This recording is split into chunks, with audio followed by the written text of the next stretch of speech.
Here we have something a little different. We want to take the derivative of secant squared of cotangent, and it's often very helpful to rewrite this squared term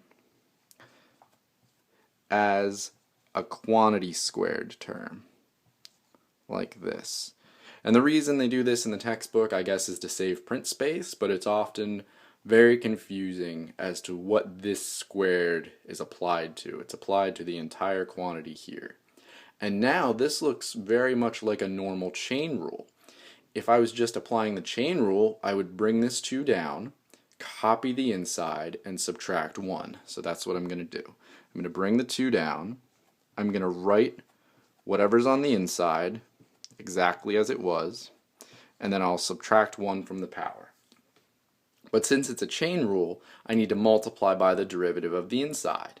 The inside is secant of cotangent of x, which is another chain rule. And the next outside layer is secant.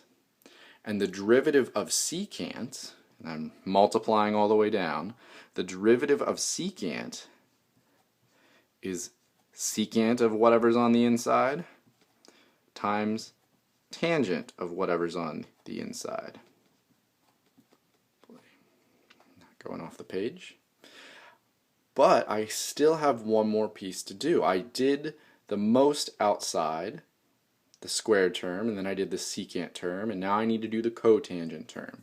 So I need to multiply by the derivative of cotangent, which is minus cosecant squared.